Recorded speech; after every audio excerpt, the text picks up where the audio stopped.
and I'm going to greet you, my dear friend George, in just a second. Let the live stream delay just catch up to real time. Let's give it a minute. We can catch our breaths.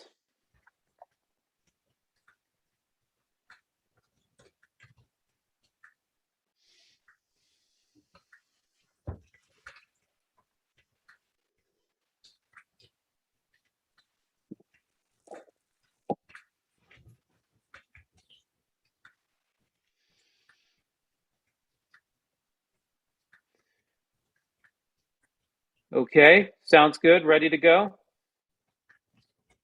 Welcome, everybody, to a special, very special edition of the Wisdom Keeper podcast today on April 12th, 2022. I am joined live by my dear friend, George Lewis, who is coming to us from Costa Rica, where he is offering his generous gifts to his clientele there, including astrology, sound bath, and spiritual guidance. So we're fortunate to be able to sit with George for a little while here, maybe 40, 50 minutes, to just pick his brain on the astrology. And I'm very, very pleased that he carved out the time for us. George, welcome. How are you? Miles, thank you so much for having me. It's a great pleasure to be with you, my friend, an honor to share and to co-create with you today. Yeah, it is a lovely backstory between you and I. I've been an admirer of your work ever since I saw that one beautiful painting that you did of Bob Thurman, of course, my teacher. It was so captivating and magnetizing that I did find my way to your artist studio long before the pandemic. It must feel now like a lifetime ago, prior life. And you so graciously invited me into your painting studio to look at your work. And there we had a nice conversation about your adventures in Bhutan, if you recall. We went out and had a lovely Thai lunch together. And it's just so nice that we've stayed in contact. Of course, you were gracious enough to host the benefit dinner that we did for the Contemplative Studies program. We were able to raise $17,000 for the nuns of Wretched Nunnery in the high Himalayas in the Sum Valley. So thank you once again, George, for all of your efforts and your work and your kindness. Just for those that don't know George too well, I can say that he is quite frankly a polymath. He's a very astute, brilliant, humble, creative, intuitive person with many talents. He is someone who has an extraordinary talent for creativity, artwork. His paintings have been exhibited all over the world. He is also an author of, I believe, 2 books, and I do believe they're both children's books. Well, actually, I'm writing the second one, but the first, only one out so far. Children's book for adults. Yeah. Yeah, so wonderful, with wonderful archetypal themes and beautiful paintings to stir the imagination as parents read to their kids. And I guess the idea there is that we are all sort of magnetized and can benefit from the universal archetypes and the heroic journey, which underlie much of your work. But in addition to being an extraordinary and accomplished painter who's exhibited all over the world, you are also a fantastic astrologer, very eloquent with your readings, and someone whom I rely on with your depth of psychology knowledge in the archetype. So I'm very pleased to bring you in today, because today is an auspicious day. Someone of your caliber could really help us navigate the complexities of astrology within the larger landscape, and particularly how it relates to psychology, and then particularly how it relates to our lived experience right now. So let me ask you just a brief sort of question to start us off, George. What's your backstory with astrology? How did you come into intersect with astrology? Your first experiences and the benefits it may have provided you, or the challenges it may have provided you early on as you were getting acquainted with the astrological field. So it came to me kind of like a flash in the pan, a thief in the night. I knew this Indian mystic from the subcontinent, and she had a dream. And she contacted me about the dream the following morning, said, I have to introduce you to this man called Monty Taylor. And Monty Taylor is a Jungian astrologer. And I think that one of the last students of Dr. Emoto, the man who discovered or rediscovered that water carries consciousness. And he came into my art studio about 8 years ago and literally started to teach me astrology. And I was very skeptical, being very British. I always thought astrology was kind of fun, but kind of silly. because I never looked, like everyone else who thinks it's fun and silly, I never looked into it.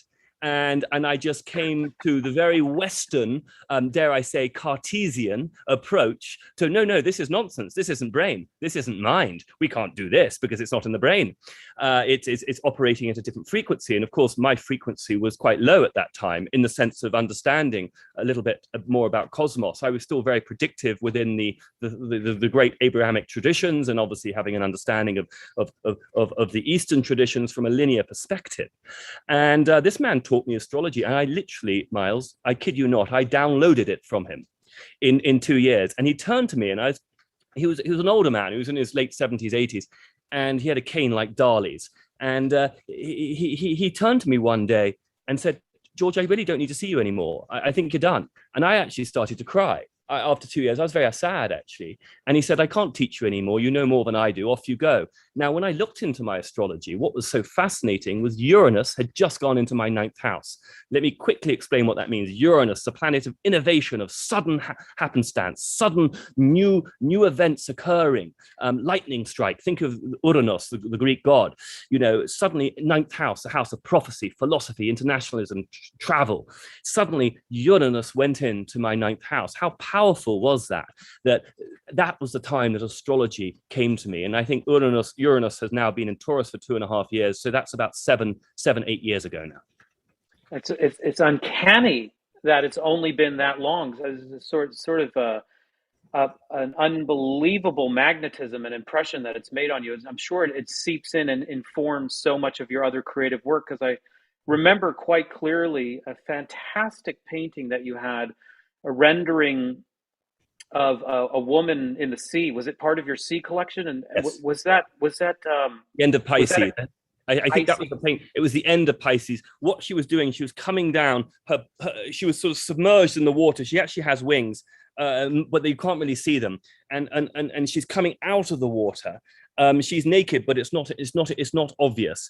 And because she's natural, she's the archetype of the pure feminine, and she's sweeping away. You can see churches, mosques, temples, all the old religious and heavy doctrinal structures, and she's sweeping the way. It's called the End of Pisces because she's ushering in the water bearer. She's in a way the archetype of Hebe, which is the Greek goddess, who is really one of the feminine archetypes of the archetype of Aquarius, the water bearer, you know. And so she's sweeping away the ancient, old, in a way, illusory world that we've all inhabited, and now birthing a new world, which of course is why we're on this podcast now, that we're birthing something new. And it's very watery, because that's why it's Neptune and Jupiter, of course. Yeah, it was a striking image, so well done, really showcased your creativity and your acumen, your incredible skill and craft painting wise, but then there was so much depth of thought behind it. And of course, you know, this creative process of sharing a message, of sharing a vision. I mean, it really is to the artists who are in the vanguard of pushing forward culture to convey to convey back, or to mirror back to the populace, just to be that one step ahead, and to really guide and sort of put into our subconscious, really before we're able to fully digest it, sort of a subliminal sort of leading in. It's really the poets, the people on the fringes doing creative work that often get, you know, sort of short shrift, or really not as much credit as they deserve. I see you as one of these sort of pioneers, and I see your creativity as your language or your medium. And what it is that you're conveying in the medium is really about prophecy. It's about welcoming in the new. But it's also, what I do appreciate you and about you, George, and what I share with you is that we're going with full eyes open here. This is not, as you might describe, willy-nilly. This is not new age. This is not all love and light. This is also about maturity and full integration, inclusive of the shadow. And so now we've set up just a few of the sort of talking points for a broader discussion. I'd like to just keep a flag in this idea, or this principle of the end of the Piscean and the beginning of the Aquarian, and also one on integration, light with shadow. But I'd like to ask you, if you could just take us through a little bit of a primer on astrology in general. What kind of astrology do you teach? What are perhaps some of the other alternative perspectives within astrology? And sort of how does it, the sort of mechanics, if you will, or the intuitions that are required, to sort of give an explanation of astrology in terms of how you work? Yeah, I mean, I work really with archetypal astrology, but I do also do divinatory astrology too. So I do channel. I have to be honest, I do both. And when I read someone's chart, I'm reading the symbols, but then as I'm interacting with the soul, I get messages. To use another language, because people are really into it, I have a very open crown chakra in human design.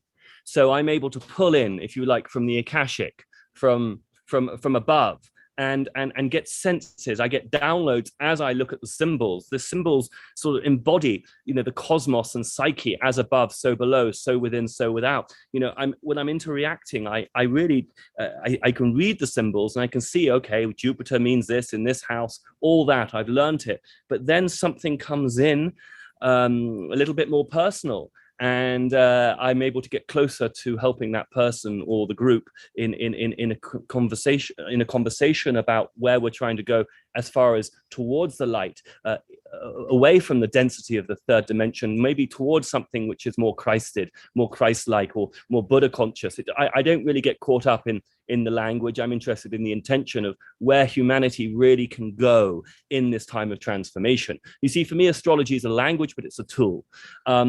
And if some people don't need astrology because they can tap in a bigger picture. I know channelers, who say, oh, I wish I knew more about astrology. It's not their soul contract. You see, for me, it's all about dipping in to what is your soul contract. We all are innately talented. And the issue is we've created a world of artificial separation from us and the cosmos. And that's really allowed for most people not to be able to get into their creative juices, not to be able to really shine and their aura to come out. Every soul has a really divine purpose. And I feel my job as an astrologer, as a healer, someone who's tapping into the mystical traditions, is to open up that potentiality for that soul. That's so beautiful. I'll just get a little more personal with you when you are in a position to be channeling. What's it like? Do you hear voices? Do you feel that you've been taken over? Do you feel there's a creative landscape that you're seeing? Is it just, talk a little bit more and maybe gives us an insider's perspective of what those moments are like for you? I never feel I've been taken over. It's beautiful in that sense. I feel very integral. But I will say this, when I'm pulling information for that soul or couples, I do couples as well, I don't always remember it afterwards. So if I see the chart later and then I meet with their aura again, then it may come back or may not. But otherwise, it kind of comes in and then it's done. And I kind of like that because it allows for privacy, it allows for discretion, and I'm doing my job there and then in real time. I'm very, very present. And then the presence, we've moved on. What's it like after a reading? I sometimes can be a little tired, depending on how much. But I feel very invigorated, especially after the last 2 years of the craziness, because I wasn't able to do that much. And I'm better when I'm face to face. I prefer it because I like to be in service. I'm here. We all, human beings, want to use our gifts. All of us want to be able to use our gifts to help serve and better ourselves in order to help community. You see, human beings really, Miles, and you and I know this, are way more empathic than egotistically selfish. The programming within the system has made us seem more like the latter because of those old hierarchical, I could go very deep in the sense of reptilian, let's just keep it to a metaphor for today. Those programmings are being dismantled.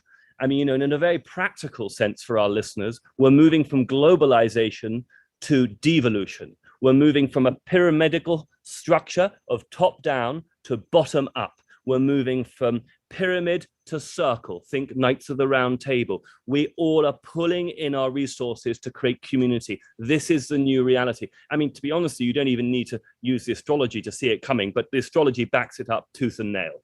Yeah, I've been much intrigued and pulled in. I've always been a keen attracted to astrology. I remember having my first reading at, must have been early high school, maybe 13, 14, or 15, and have used it all along. But I think it really took hold right before the Jupiter-Saturn conjunction at the onset of the pandemic. I think it was Jan 12, 2020. Yes. And I remember reading Maurice Fernandez, an astrologer, very avid and keen astrologer. He had written an article dated 2016 on the Jupiter-Saturn conjunction, and really was very, very close in his predictions and descriptions of what we were going to encounter. I remember coming into contact before the pandemic and circulating that at the Contemplative Studies program, really trying to reorient our school, essentially our spiritual school based on Tibetan Buddhism, really trying to orient us towards the stars, because I have, in a way, lost faith with much of the mainstream media and the leadership. I now have just sort of basically turned to astrology and mythology and prophecy, and people like you, Wisdom Keepers is the name of the podcast, for this very purpose, because the old leadership and the old guard is no longer reliable. The mainstream has been completely co-opted, whether it be right or left, doesn't really matter. It's all owned by the same sort of intentionality. And so I think, this is a very critical time to get clear. So let's just talk about astrology in general for a little bit, because I have a very poignant question to put to you, and then we'll get into, the discussion about today's conjunction, if you will. It's something that I ask every astrologer, and every astrologer has a different opinion, which in a sense showcases just how diverse astrology can be. And it doesn't seem to be that there's only one answer. But when we talk about as above and so below, we talk about the planets and the cosmos having an effect on individual consciousness or individual psyche. I'm very curious to know exactly how the two meet. In what ways do you describe the intersection between cosmos and psyche? It seems to me that there are more sort of fundamental, practical, like bioenergetic, gravitational pull type explanations. There's obviously the archetypal explanation. I'd love to hear from you how you synthesize and how you express that conundrum. Well, I'll give you an example. The moon in the last 2.5 days has been in Leo, directly opposite the two malefics, Mars and Saturn in Aquarius. People have really felt heavy and anxious. And what's happening literally as we speak, the moon is moving now into Virgo, opposite Pisces, to pull in now this new energy of Neptune, Jupiter. And if you think of the moon, it moves every 2.5 days through a sign. That is going to have a big effect on our psyche. I can promise you there are more accidents on the roads when the sun is in Aries, or when the moon is in Aries. Okay, certainly when the moon is in Aries for those 2.5 days, people tend to be driving faster. There's more. You have to think of the archetype of what rules Aries, Mars. There's impatience. There can be warriorship. There could be, it could be a drive for justice. It could be very positive, of course. All archetypes have their high and low vibration. But I think what's important is to see how the moon affects us. It isn't just the female cycle. When the moon is in a certain sign, it's going to take on some of those qualities, those archetypes. The ancients called it, those gods were able to speak louder to us when the moon or planets were in those signs. And, today we talk in terms of archetypes. I'm okay talking in terms of both. I don't get caught up in the nomenclature. I don't get caught up in language, because if you can read my body and my intention, that should tell you more than anything. And one of my gifts is to remind people, souls incarnate, is to really tap into reading the intentionality of that soul, because that's where you're going to get the juice. That's where you're going to get the real interesting, is it right? Is it wrong? Does it sit right or does it sit wrong? So as far as the astrology, it's a way of just us tapping into the different feelings, and the cosmos is the great universal. In some ways it's very Neptunian, and the psyche is the microcosm of that. I mean, if you look at the Chinese medicine understands this, as above, so below, so within, so without, on a molecular structure, on a molecular level, our molecules represent the galaxy. So, in some ways, it's not rocket science. There's actually very little that needs to be said. Once you really understand that we are a mirror of the divine comes from the Sanskrit divya, which means to be self-alluded, imbued by the cosmos. The divine really means we have the Godhead in us. And the Aquarian age at a high frequency is about us stepping into that individualized power in order to save the collective. It is the support and the expression of the individual within a collective that is a spiritual, non-material, where the material is basically in support of the spirit, rather than the old-fashioned way where the spirit was either negligent or a minor quotient of the material. A bit like gross national happiness. I'm sorry, gross national product. Gross national product or gross domestic product knows the cost of everything but the value of nothing. We need to move more into, the King of Bhutan, as you know, came up with that idea in 1970 of gross national happiness. I mean, you could break it down. It's not the ideal term, but it gets the point across that we have to have different metrics, and we are missing so much of the frequency by living within this material Cartesian way of understanding our world. And I look at it in the terms of the radio station. We've lived at a radio station frequency like that for eons, and now what's happening? We're expanding. So the light's getting bigger, and the darkness is getting bigger. And this is where I say to my fellow spiritual seekers, we've got to understand the shadow work. We've got to be quite Jungian like this. The shadow exists. And in order to heal it, alchemize it, we have to recognize it. And that's the whole 9 yards. Child trafficking, Satanism, you name it. It's there, it's real. Yeah, I mean, even the Ukraine and Russia situation as it arises right now, today in New York City, there was a shooting in the subway.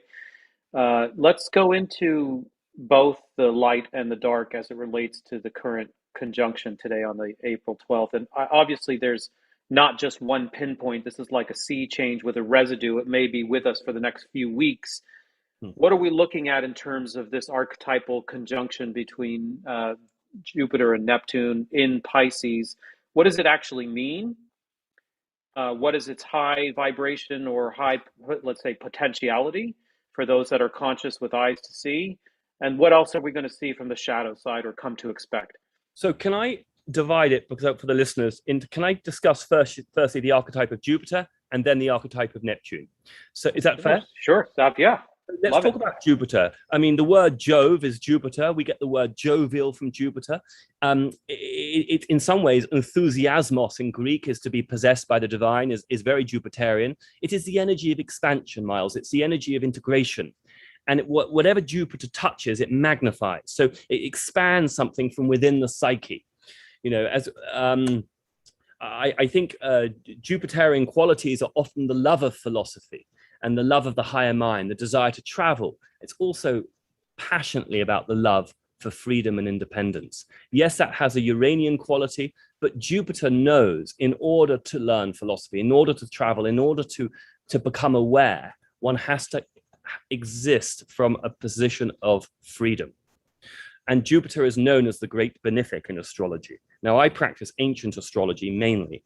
So whatever Jupiter touches, it's magnified, so it rules things like abundance. So wherever you have Jupiter in your chart, you'll tend to be quite blessed. But this is where it gets complicated.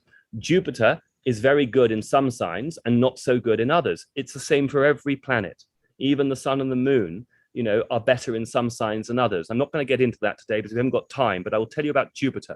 Jupiter is at his best in Sagittarius and Pisces. To put it very crudely, in Sagittarius, it's the archetype of the priest. In Pisces, it's the archetype of the mystic. And when you have Jupiter in Pisces, which happens only once every 12 years, and obviously Jupiter conjunct Neptune in Pisces only once every 166 years, so the last time I think was 1856, you are dealing with very mystical tones. You've already got to understand Pisces is mysticism, it's artistry, it's musicality, it's music of the spheres. Think Pythagoras. Let's even take Einstein. He was a Pisces sun. He had an Aquarius moon, but he was a Pisces sun. His two famous sayings for me are: the magic of today is the science of tomorrow. and imagination is more important than knowledge. I'll say this one more time. The magic of today is the science of tomorrow, and imagination is more important than knowledge. I mean, those are Einstein's words, okay? That's not a guru sitting on a mountaintop telling you that, you know? So there's an element of, come on, guys, we've got to wake up to, this is the Piscean, not the Piscean age, because the Piscean age, unfortunately, has been lived in largely the shadow side of Pisces, which is the illusion, the addiction, the separation. And I'm happy to get into that with you on another podcast. And obviously that's what I have been painting. But, and maybe, you know, in 26,000 years time, the next time we get round to the Piscean age, we will be operating at a much higher frequency. And I know that will be the case. This is all about spiral dynamics.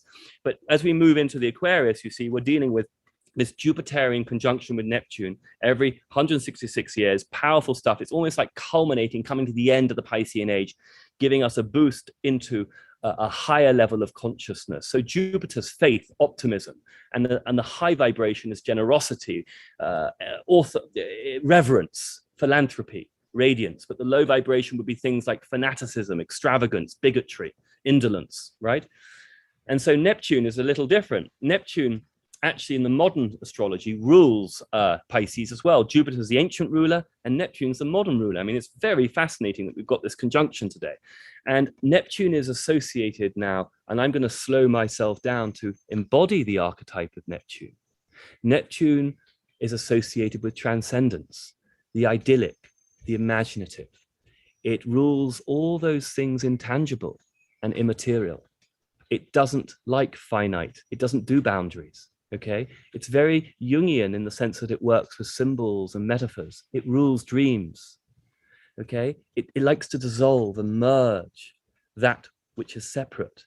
It's the planet most associated with healing, although it doesn't rule medicine actually, because the caduceus owned by Mercury rules it, but that's another thing. At a lower level of consciousness, though, Neptune has tendencies towards illusion, delusion, deception, separation, fantasy, escapism. You see, you can begin to see, and you feel it in your bones. I get goosebumps when I say this, because, you know, where we are at as a species, we sadly, you know, there are the Beethovens. I could talk to you about music frequency in the 132 hertz as opposed to 144. I mean, you know, even the vibration of music in the last 40, 50 years has been deliberately distorted to stop us operating at that higher level of frequency.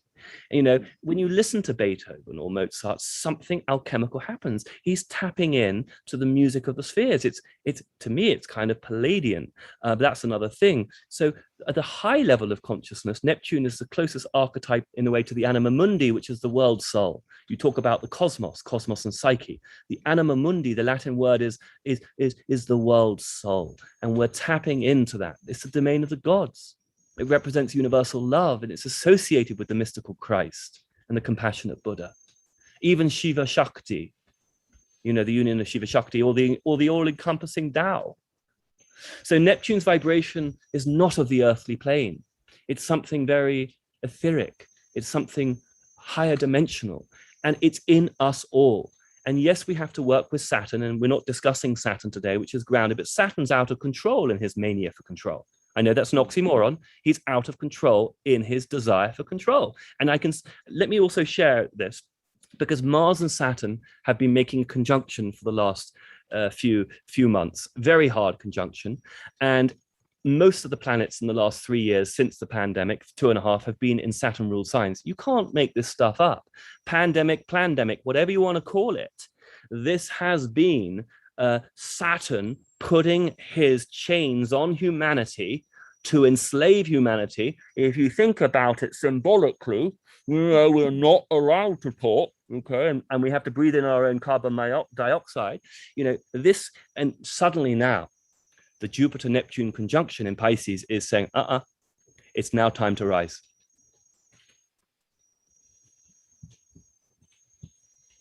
I'm just taking that in.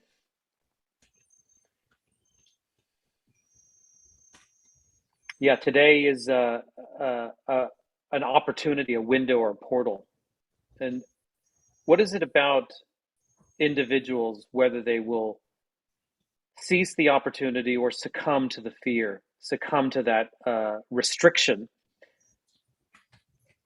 What is it in your estimation that people actually each have to contend with?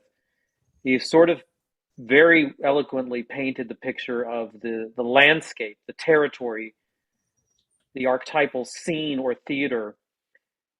If we were to ask people to just really take stock and to slow down and to consider their own minds, they're at a crossroads themselves.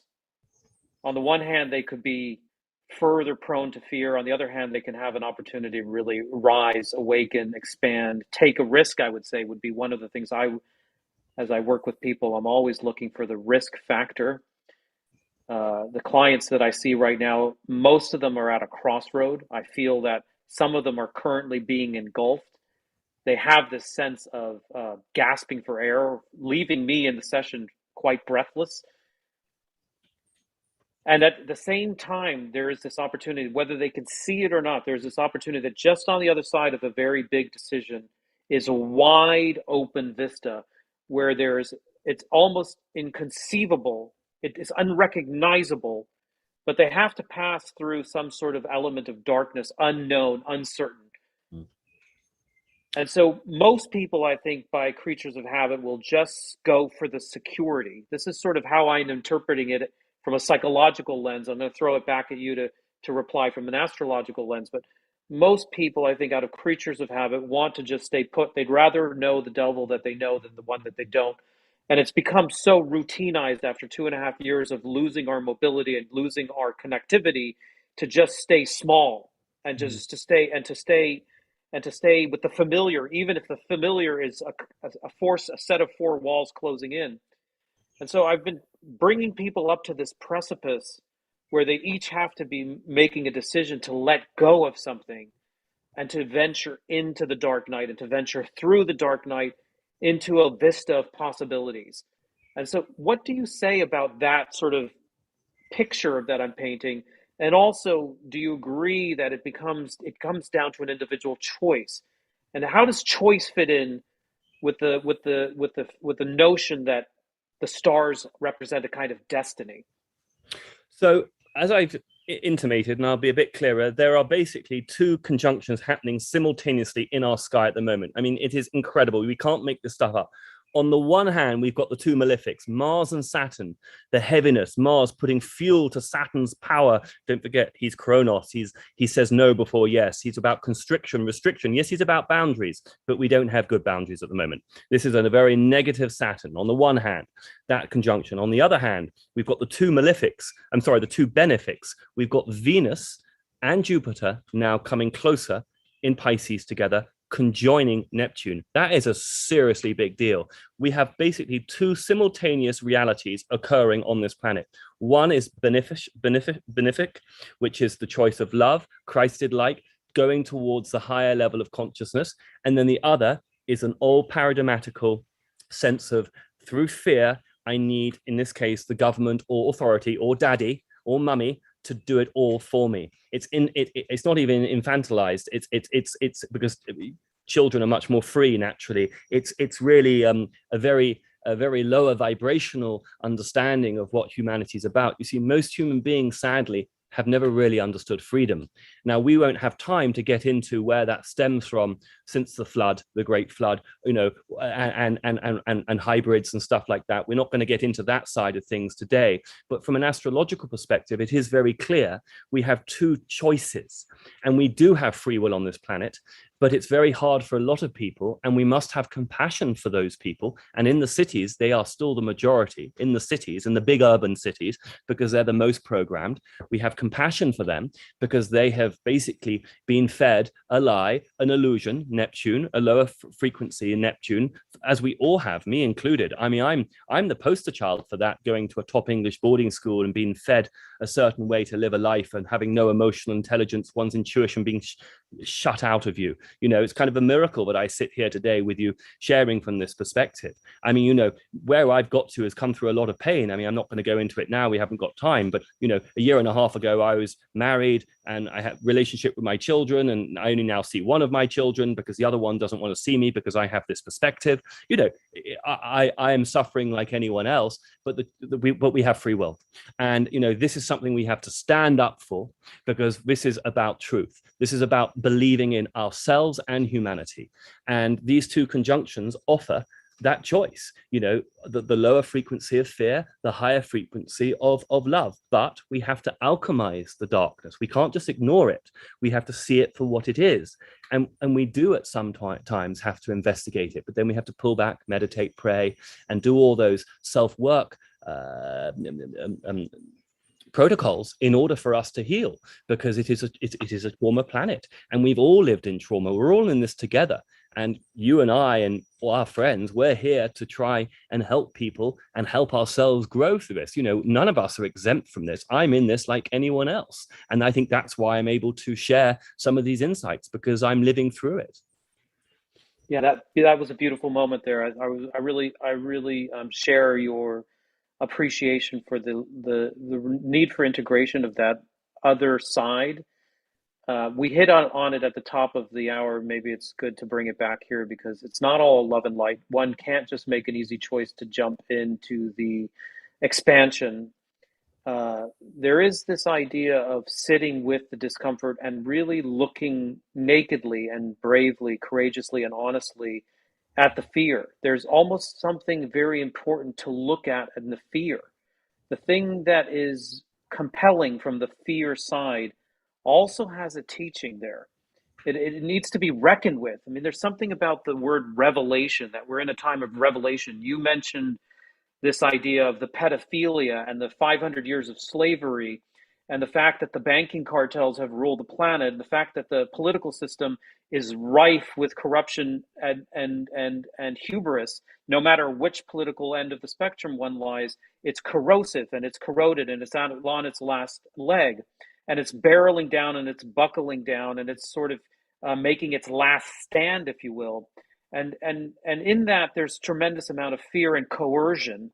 And I think that there is something not to deceive oneself in order to ascend and do your mantra and do your meditation and go on a lovely trip to go see you in Costa Rica, or come with me on pilgrimage to the high Himalaya.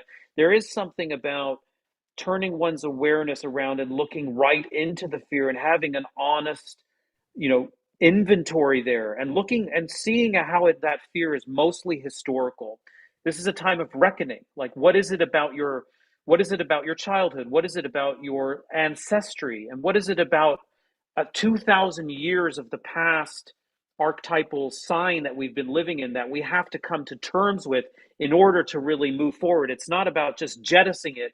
It's, as you say, alchemizing it. I would just use the word learning from it, integrating it, making peace with it, or understanding whatever grievances that we've had, whatever abuses we've sustained, either on a sociological level or on an interpersonal level or even an interpsychic level.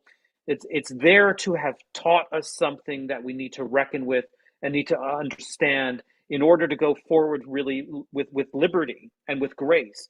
And so I really appreciate that. And if you have any further comment on that before we sort of begin to wrap this up, I think it's a really important teaching moment. Yeah, I mean, it's a huge subject. I think we all have our shadow work to do, and we have free will in order to. You see, here's the thing I'd say is we're experiencing this new energy, so we have to also do more spiritual work. We have to have a willingness to surrender, to go beyond our own belief systems. We've all been so programmed in our ego mind to think a certain way, and this new energy is emerging. And when we can move into it and sit with it and cry with it and actually feel it, don't take pills, don't distract yourself with scrolling through Instagram, but sit with it. And this profound metaphysical disorientation that has pervaded the collective human experience is being alchemized. And when we can feel it somatically in our body and do that work, we can witness it and see it. And if we do that on an individual basis, and then it becomes collective, what happens is the old system doesn't even need to be fought. It doesn't even need to be destroyed. It's actually alchemized because it's dissolved. And that's what's going to happen. You see, globalism has been this predominant economic system. And now we're moving into this new system. It's devolution. But on a spiritual level, it requires us to tap into that feminine energy a bit more and aligning with these Piscean qualities and bringing it always back to Neptune and Jupiter today. It is intuitive, and it's tapping into this psychic phenomena. And these energies are coming down fast. I mean, I have friends who channel Raphael, the archangel, and many things.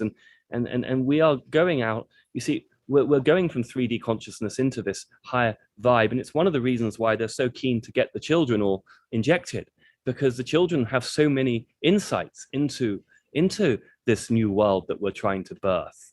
You know, so we have to stay in presence.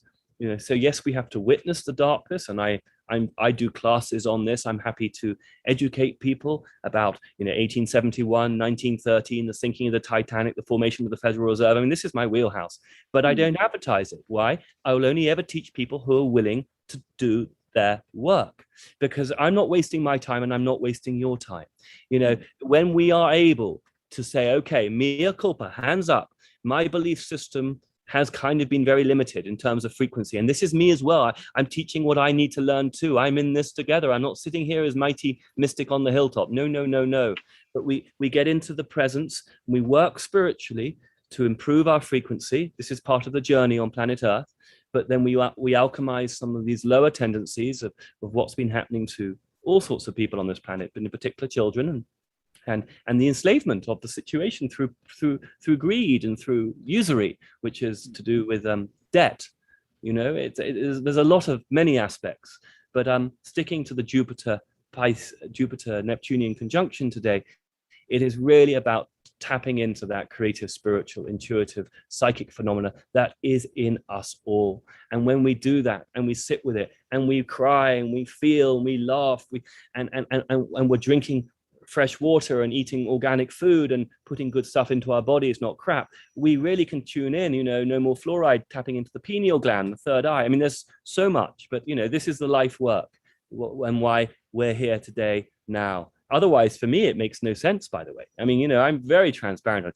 This world for me is, I could very easily leave it. I really could. And because of that, I'm able to share, because I have all those attachments have been pulled away from me. George, you mentioned something that you wanted to bookend April with the solar eclipse at the end of the month, and it's draw its significance in with the current conjunction. So the solar eclipse is very interesting. It's going to be, obviously, it's always on the nodal axis. It's in Taurus Scorpio. And these eclipses for the next year and a half are going to be on the Taurus Scorpio axis. But here's what's interesting with the eclipse, because it's combining with the Neptune Venus Jupiter conjunction. And so we're birthing this new world through these positive benefic archetypes. But the eclipse is going to really show us some of the darkness of the past, and then reveal through the lunar eclipse and the solar eclipse, because they always happen 2 weeks apart, what the new Earth is going to be like. So it's going to be uncomfortable, especially for those people who have who are not on the journey, who are not awake, but also who have a lot of fixed energy in their chart. Fixed meaning Aquarius, Leo, Scorpio, or Taurus. But for those more mutable and more cardinal in astrological terms, it's still going to be challenging, of course, because this is a planetary upgrade. We're all in on this together, honey bun. But it's going to be less problematic, because it's just where your natal chart sits. But the solar and lunar eclipse are going to change a lot of things to do with Taurus and Scorpio subject matter. So to do with food, how we live. You mentioned earlier we had the great conjunction in December, January 2019, 2020 of Saturn, Jupiter.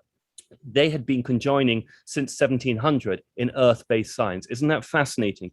From 1700 to 2020, all the conjunctions of Saturn and Jupiter were in earth-based signs. They've now moved into air signs. What does that mean? It means we're moving out of a different value system. Earth is heaviness, it's structure, it's institutions, it's global currency. It's all those things that we see as inert. Earth is the most inert of all the four elements. We're moving into air, the second most inert. I mean, plasma, obviously, fire is the most lightest, but we're moving into air. So it's communication, ideas, sharing collectively. We're going to have smaller homes. We're going to be more mobile. This is a really interesting time, but it's only interesting if we can step in to the possibilities of co-creation as opposed to the fear-based narrative, which is separation and control and death. Yeah, that's really powerful. One of the archetypes of the energies coming in, the word that I've really held on to, in order to really make sense of the sea change that we're under, this idea of decentralization and localization are the ones that I really hold on to.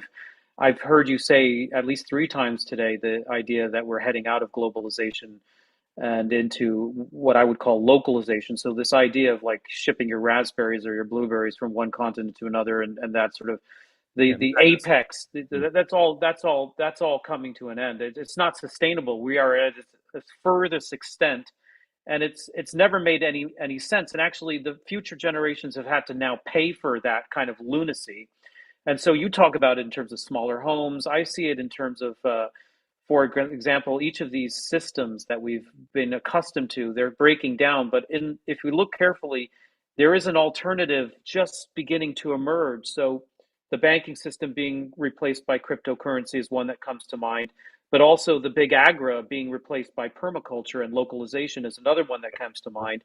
And just now with this, and I know we're running out of time, but just now with the crisis in the Ukraine with Russia, this is another geopolitical move that has implications on food, supply chains, renewable resources, energy. These are all representative of the last, the old guard. And we're holding on to the last little bits of it. We're fighting over the last little bits of it. But at the very same time, if you're looking or you're orienting, you see that there's already cropping up new solutions that really represent the Aquarian age and what you're talking about in terms of the element, the air element. I mean, we were going to go much lighter, much more wind power, solar power, whatever it might be, as an alternative. And so this is the thing is right now when you're talking about the solar eclipse, I just want to plug that I'm going to be leading a Vajrasattva practice with my community on the Friday before the solar eclipse. And there is an opportunity to really do alchemical work around one's own delusions. Yes, definitely. And around one's own aggressions. Yeah. And around one's own desires. Because if we can't take responsibility for it at a local level, at a personal level, at a psychic level, then how can we ever imagine a world where collectively we'll have a different kind of outcome? So it really is reversing the tide and taking responsibility and accountability, first and foremost in one's own mind, which is the seat of creativity. It's where the world is co-created from. So Friday, the day before the solar eclipse, join me for a Vajrasattva ritual practice, purification practice, traditional Tibetan alchemical process. And I'd like to turn it over for you, George, if there's anything upcoming for you that you might be doing in your wheelhouse where people might join you for ceremony or activities in light of this kind of effort. Well, I want to say I'm always in service. I mean, I have a healing temple on the Upper East Side of New York, Manhattan, if people need to see me for sound therapy or astrology. And obviously I have a wellness center in the Catskills, which I'm working out of as well. But I like to be a little bit more, the dream for me is to free myself up actually, and to be able to travel more and help people in different communities. I'm very open to, I'm staying very present at the moment as to where I'm going to go. I'm trying to be very air in that sense, less earth, and see where I'm taken so I can be in service, because I do feel I'm going to be very busy. I mean, you mentioned cryptocurrency. I do personally feel that it's going to be gold, silver backed. It has to be backed with something earth. Otherwise air can't be grounded. And that's a whole other conversation. I'd love to discuss with you what the new financial system is going to look like or feel like. But I wanted to can I just share one thing which is so interesting from another fellow Englishman? I always loved Charles Dickens, and he just said back then, and I feel it's so prescient now, to describe where we are today. It was the best of times, it was the worst of times, it was the age of wisdom, and it was the age of foolishness. It was the epoch of belief. It was the epoch of incredulity. It was the season of light, and it was the season of darkness, and it was the spring of hope. It was the winter of despair. So there's our choice, you see. Are we going to go for spring or winter? Are we going to choose the light, but not to ignore the darkness, to know that it's part of our reality? We live in a duality here on planet Earth, but we have to alchemize it. That's a wonderful note to end on. George, I know you have to rush off to do some more healing. I want to thank you for your time. I know this is just the beginning of a longer conversation, and I hope very soon I'll be able to have a session with you, or at least a lunch Yeah. up on your land in the Catskills. Yes. Jupiter rising. What a Yes. wonderful, wonderful day. A wonderful name for a retreat. So thank you, George. Lovely to spend some time with you. We just the beginning of a longer conversation. Until very soon. Take good care. Love. Bye-bye. So thank you, everyone who joined Past, Present, Future. That is the incredible, brilliant, and eloquent George Lewis, artist and astrologer. We'll be putting his information in the links below. I've been stimulated by his discussion. This idea of alchemy is one that I have a true resonance and alignment with. I've spent most of my career really spending time on both sides of the fence, both in the spiritual world and in the psychology world behind closed doors. It's not all love and light. There's a lot of trauma that has to be reckoned with, both interpersonally and interpsychically, but also ancestrally. It is a time for each of us, I really do believe, to clean up, take accountability, take responsibility for each of our own minds. And so that is the spiritual work, and that is part of the spiritual path. And I really feel that George made that message very, very clear. And so on this conjunction day, and in the residue or the wake of it in the next few weeks, I hope each of you find your way back into alignment and not succumb to the fear. But also recognize what the fear is trying to teach us. Basically, it is a message of a vote of confidence. That we don't have to be children anymore, and we don't have to outsource our power anymore, and that whatever abuses we have sustained and perpetrated, we can clean up, and we can rise above. We can make amends, and so this is, I think, a really important message on the fear side. And just speaking with some of my clients today about the impacts of the shooting in the subway and wherever it is on the planet, or the Ukrainian situation. Fear and fragility are ever present, and if we do if we do slip into fear, not to let it paralyze us, but let us examine what is really being suggested about our own capability, about where we have outsourced authority, about where we see possibility. And I think that is a very important lesson on the dark side of things. There is reclamation and healing to do with our own childhoods and with our own ancestry, so that we can reclaim some of that authority, agency, mobility, and integrity. And then on the light side, I think this is again where I was in that moment with George in the conversation, of really encouraging people. You now stand at a precipice. We now stand at a precipice of our civilization. And individually, many of the people that I'm working with individually, they are at a crossroads, whether it be a relationship that's falling apart, whether it be a work life that's falling apart, whether it be a financial system and a sense of scarcity that's upending them or pulling the carpet out from underneath them. And what that does, that sense of collapse, that sense of fragility, makes us want to look for ground. What George was talking about, looking for ground, the old sense of earth element to support us from underneath. And what he was talking about is, can we go mobile? Can we go very lighthearted? Can we have, the word that's coming to me right now as I describe this process is faith, trust. Go forward in trust. We may not be able to articulate, we may not be able to envision, we may not be able to see where it is that the next foot lands, but we know this. Every part of our being knows this. We can no longer afford individually or collectively to stay where we are. The sand castles at the shoreline are now being waylaid, and we can stay there to its complete demise, or we can go out into the waters and we could find new territory and new land and new opportunity. And we can live more humbly, and we can live more communally, we can live more locally, we can live more sustainably, and we can live more spiritually. And that is the upside, not only the alchemical of the shadow, but also the opportunity of the adventure forward into new territory, into new light. With that, I'll leave you all, my friends, past, present, and future. I hope you enjoyed this live edition of the Wisdom Keeper podcast with George Lewis. Until next time, hopefully, perhaps you'll join me for the Vajrasattva purification on the eve of the solar eclipse at the end of the month. You can find the links below if you'd like to join for that. Until soon, all best wishes.